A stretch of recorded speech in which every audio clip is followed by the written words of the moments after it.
باپ میرا پیسہ مجھ سے پوچھے بغیر ہی خرچ کرتا. بات تو قانون کی اس نے ٹھیک کی تھی کہ اگر بیٹے کی کمائی ذاتی ہو، ذاتی باپ کی طرف سے نہ ہو، ذاتی محنت مزدوری کر کے ہو، تو باپ کو اجازت لے کے خرچ کرنا چاہیے. قانون یہ ہے. اس نے آ کے شکایت کر تو آپ نے اس کو بلوایا. جب اسے پتا چلا کہ میرے بیٹے نے میری شکایت کی تو ان کو بڑا غم ہوا. تو عرب تو پیدائشی شاعر ہوتے تھے، ماں کا دودھ چھوڑتے تھے اور شعر کہنا شروع کر دیتے تھے. عرب کا ماحول ایسا تھا. تو اس کو انہیں جب پتا چلا کہ میرے بیٹے نے میری شکایت کی تو ان کو رنج ہوا. تو انہیں کچھ شعر کہے، زبان سے نہیں، دل میں، دکھ میں آ کر اشعار. جب یہ آئے نا مسجد میں تو جبریل پہلے آ چکے. یا رسول اللہ تعالیٰ فرما رہے ہیں کہ آپ ان کا کیس بعد میں سنیں، اس سے کہیں وہ شعر سنا جو تیری زبان پہ تو نہیں آئے پر اللہ نے سنا. میرے اللہ کی نظر کیسی ہے بتایا ہے، میرے اللہ کا سننا کیسا ہے بتا رہا ہوں.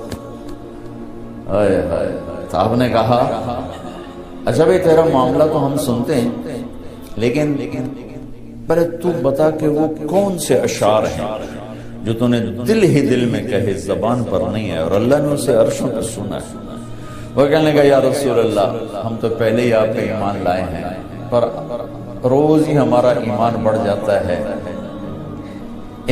اس قسم کی چیزوں سے کہ آپ کا رب کیا طاقتور رب ہے جس نے میرے دل کی دھڑکنوں میں اٹھنے والی آواز کو بھی سن لیا. میں نے تو زبان سے ایک لفظ نہیں کہا تھا. آپ نے کہا تو سنا کیا کہا تھا. اور یہ ایک آدمی سوچ رہا ہے، اب جتنے بیٹھے ہو سب اپنے دلوں میں پتہ نہیں کیا کیا سوچے جا رہا. وہ سب پر نظر کیے ہوئے، سب کو دیکھ رہا، سب کو سن رہا ہے. کیا کہا تھا؟ کہا جی میں نے کہا تھا غزوتکم مولودا ومنتک یافع تعل بما اجنی علیک وتنہل وإذا ضاقتك بالسقم ليلة لم أبت لسقمك إلا ساهرا أتململ كأني أنا المطروق دونك بالذي طرقت به دوني فعيني تهمل تخاف الردى نفسي عليك وإنها لتعلم أن الموت وقت مؤجل فلما بلغت السن والغاية التي إليها ماذا ما فيك كنت أؤمل جعلت جزائي غلزة وفظاظة كأنك أنت المنعم المتفضل فليتك إن لم تروا حق أبوتي فعلت كما الجابر يفعل فأوليتني حق الجوار ولم تكن علي بمال دون مالك تبخل.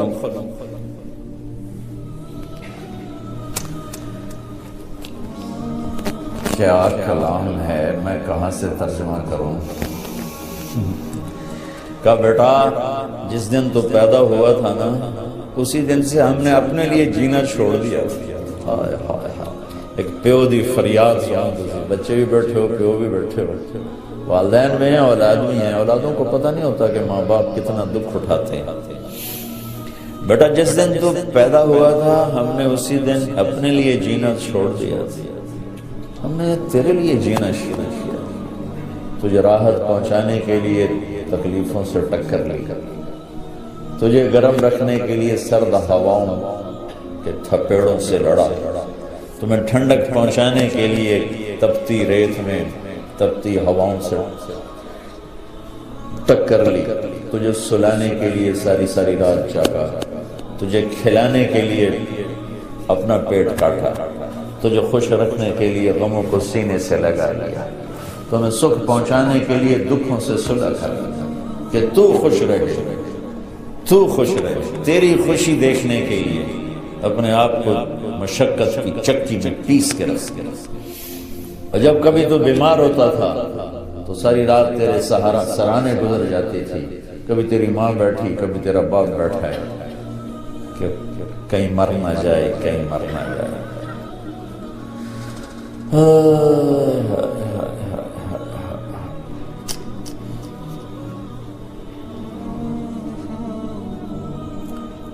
اور حالانکہ موت کا وقت تو مقرر ہے، اپنے وقت پر ہی آنا ہے، لیکن تیری بیماری ہزاروں شک پیدا کر دیتی تھی، اور ہم یوں تیرے سرانے بیٹھ کر کبھی تیرے رب کو پکارتے، کبھی دوا دارو کی طرف بھاگتے، کبھی اللہ کو پکارتے، کبھی ڈاکٹروں کے پاس جاتے کہ ہمارا بچہ بچ جائے، حالانکہ موت نے تو وقت پر ہی آنا ہوتا ہے، لیکن تیری بیماری ہمیں تڑپا دیتی، رلا دیتی، پگھلا دیتی، کھلا دیتی۔ اس طرح دن رات کی چکی چلی، زمانے کی گردش نے میری ہڈیوں کا رس نکالا اور تیری ہڈیوں میں ڈالا، میرے بال سفید ہوتے گئے، تیری جوانی پروان چڑھتی گئی، اور دن رات کی مشقت نے تیری کمر کو سیدھا کیا، میری کمر کو ٹیڑھا کر دیا، تو طاقتور بن گیا، میں لاٹھی پہ آ گیا، تیری جوانی ایک درخت بن گئی سرسبز، اور میری زندگی کے درخت کے سارے پتے جھڑ گئے۔ تو مجھے خیال آیا کہ جیسے میں اس کی انگلی پکڑ کے چلتا تھا، اسے کندھے پہ بٹھا کے چلتا تھا، اسے گود میں لے کے بیٹھتا تھا، اس کو ہاتھوں پہ اٹھا کے چلتا تھا، اس کو بیٹھ کے اس کے کپڑے بدلتا تھا، اس کو کھانے کھلاتا تھا، اس کو اسکول چھوڑنے جاتا تھا، اسکول سے لینے جاتا تھا۔ تو اب میری کمر جھک گئی ہے، تو اب یہ میری لاٹھی بنے گا، میں اس کے ہاتھ پکڑ کے چلا، اب یہ میرا ہاتھ پکڑ کے چلے گا، میں اس کا آسرا بنا، اب یہ میرا آسرا بنے گا۔ لیکن میرا بیٹا تیری تو آنکھیں سر پر چلی گئی، ماتھے پہ چلی گئی، اور تو مجھے ایسے دیکھنے لگا جیسے میں تیرا باپ نہیں، تیرا نوکر ہوں۔ تیری آنکھوں کے تیور بتانے لگے کہ شاید میں تیرا باپ نہیں، تو میں تنہائی میں بیٹھ کے سوچنے لگا کہیں میں نے خواب تو نہیں دیکھا تھا کہ میں اس کا باپ ہوں، چونکہ اس کا رویہ تو یہ بتا رہا ہے کہ میں نوکر ہوں، یہ مالک ہے، اور میں اپنے 30 سالہ خواب کو جھٹلاؤں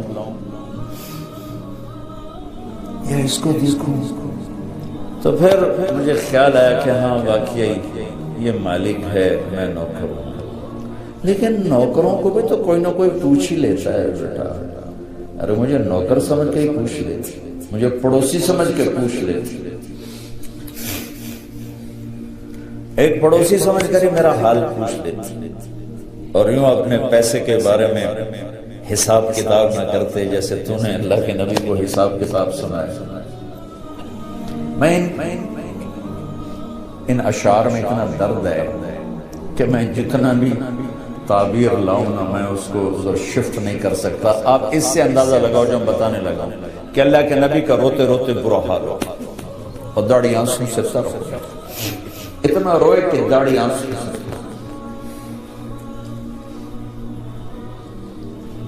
تو میں ان کو کیسے اردو میں کیسے لاؤں؟ ایک درد بھری فریاد ہے، درد بھری فریاد کا ترجمہ نہیں ہوا کرتا، الفاظ تھوڑے جے دس دیو بھئی اے آندہ دے، درد کو کہاں سے پیش کرو؟ اس درد کی تعبیر دے رہا ہوں کہ میرے نبی داڑھی آنسوں سے تر ہو۔ تو آپ نے ان کے بیٹے کو ایسے گریبان سے پکڑا اور یوں جھٹکا دفع ہو جا، اٹھ جا، میری نظروں سے دور ہو جا، انت و مالک لابیک، تیرا سب کچھ تیرے باپ کا۔ بتانا تو میں یہ چاہ رہا تھا کہ میرا اللہ سننا کتنا طاقتور، کتنا طاقتور دیکھنے والا ہے، پھر ہم اس کو للکارتے ہیں کبیرہ گناہوں کے ساتھ، اور پھر وہ ہمارے اوپر پردے ڈال دیتا ہے، پتہ نہیں لگتا لوگوں کی نظر میں وہ بڑا شریف چودھری صاحب، نواب صاحب، مولانا صاحب، اور اللہ کی نظر میں بدماش ہے، تو اللہ اس کی رات کو دیکھتا ہے کہ کیسے گزرے، اللہ اس کے دل کو دیکھ رہا ہے کیا سوچ رہا ہے، اللہ اس کی نظر کو دیکھ رہا ہے کیوں دیکھ رہے، کدھر دیکھ رہے، کیا دیکھ رہے۔ میں قربان جاؤں، صبح اٹھتے ہیں کسی کو پتہ ہی نہیں لگنے دیتا کہ رات کیسے گزری، دن کیسے۔ اس لیے میرا اللہ گلہ کرتا ہے، یا ابن آدم اذکرک وتنسا، پھر بندے میں تو تمہیں یاد رکھتا ہوں، تو ہی مجھے بھولتا ہے۔ اولادیں بھولتی ہیں، ماں پہ کتنے بھول گئے، کبھی ماں پہ بھی بھولے، اولاد ہمیشہ اولادیں بھولتی ہیں۔ تو میرا اللہ گلہ کرتا ہے اذکرک وتنسا، میں تو تمہیں کبھی نہیں بھولتا، تم کیوں بھول گئے؟ وَأَسْتَغْفِرُكَ وَلَا تَخْشَى، میں تیرے گناہوں کو کیسے چھپاتا ہوں، تو پھر بھی مجھ سے حیا نہیں کرتا، میں چاہوں تو تجھے رسوا کر کے ننگا کر کے کھڑا کرتا، لیکن تیرے سارے رات کے، دن کے، اندھیرے کے، اجالے کے، تنہائی کے سارے گناہوں کو یوں چھپاتا ہوں کہ کسی کو پتہ ہی نہیں چلنے گا تو کیا کر رہا ہے، لیکن تجھے پھر بھی مجھ سے شرم نہیں آتی۔ ولا تخشى خیری الیک ناظر وشرک الی صاعد، صبح سے شام تک جو کچھ تو کرتا ہے میں دیکھتا ہوں، اس کے باوجود جب رات آتی ہے تو تم ایسے سلاتا ہوں جیسے تو نے میرے کوئی نافرمانی کی، سارا دن تو نے شراب بیچی، سارا دن تو نے جوئے میں گزارا، سارا دن تو نے ایک نماز نہیں پڑھی، سارا دن تو نے جھوٹ بولا، سارا دن تو نے یہ کیا وہ کیا، جب رات آئی تو میں نے نیند سے کہا جا میرے بندے کو سلا۔ وَإِنِّي أَكْلَأُهُمْ فِي مَضَاجِعِهِمْ كَأَنَّهُمْ لَمْ يَعْصُونِي، صبح سے شام تک تیرا دن جیسے گزرا، رات کو تو میں تمہیں الٹا لٹکاتا، میں کہتا نہیں میرا بندہ بندی سلا دو، شاید کبھی اسے توبہ کا خیال آ جائے، شاید کبھی اس کی ہماری دوستی لگ ہی جائے۔ دیکھو بڑے لوگوں سے دوستی لگانے کے لیے ایمان بیچنا پڑتا ہے، ضمیر کو مارنا پڑتا ہے، غیرت کے سودے کرنے پڑتے ہیں، کیا حلال حرام کس سے